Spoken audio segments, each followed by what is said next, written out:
Il y avait des législatives hier au Japon, résultat une très nette victoire du Premier ministre sortant Shinzo Abe. Bonjour Nicolas Barré. Bonjour Thomas. Victoire un peu étonnante quand même, paradoxale, Ouais. Alors que la troisième économie mondiale va franchement mal. Oui, exactement. Le Premier ministre sortant avait dit cette élection, ce sera un référendum sur ma politique économique. C'est courageux. Or, justement, parce que le Japon est en récession et pourtant les Japonais ont décidé de lui faire confiance. Alors pourquoi On peut se dire c'est parce que l'opposition était assez inexistante et c'est vrai, mais je pense qu'il y a une raison beaucoup plus profonde. Le Japon est entré dans une ère de post-industriel ou post-développement, si vous voulez, et un peu dans un monde inconnu avec baisse de la population, baisse des prix, etc. Et donc, depuis 20 ans, le Japon est en panne. On ne sait pas très bien comment s'en sortir.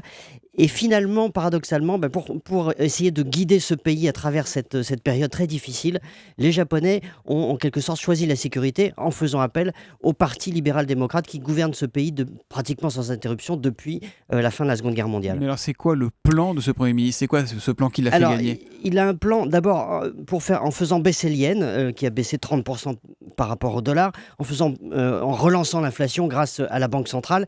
Et ça, c'est quelque chose qu'on regarde en Europe puisqu'on a un petit peu le même problème de déflation, vous le savez. Et puis l'autre aspect du plan, et c'est pour ça que le Premier ministre voulait cette élection, voulait un mandat politique, l'autre aspect, ce sont des réformes moins populaires, réforme du marché du travail, réforme des secteurs protégés, comme l'agriculture qui est quasiment sacrée au Japon, réforme du système de santé, etc. Bref, ça ressemble beaucoup à ce que nous essayons de faire chez nous. Et toute la question, finalement, c'est de savoir si la société japonaise est prête à accepter tout ça. Et alors, est-ce que c'est le cas ?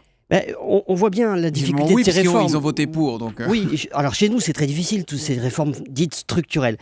Au Japon, et c'est peut-être la différence, les électeurs se disent d'abord qu'ils n'ont pas le choix. Et puis, d'autre part, la société japonaise, quand elle n'a pas le choix, elle a une très très grande force. C'est sa cohésion, c'est cette capacité de mobilisation sur un objectif, cette volonté collective quasi guerrière. Et c'est ça finalement la chance du Japon. C'est peut-être d'ailleurs aussi ce qui nous manque chez nous en Europe. Mais ça va peut-être changer, parce qu'on l'a vu ce week-end, les Français sont fous amoureux d'Angela Merkel. 72% plébiscite la chancelière allemande qui, elle, assume les réformes, ou en tout cas les conséquences des réformes de son prédécesseur. L'édito éco de Nicolas Barré, directeur de la rédaction des Échos, c'est tous les matins à 8h10 sur Europe 1. À demain Nicolas. À demain.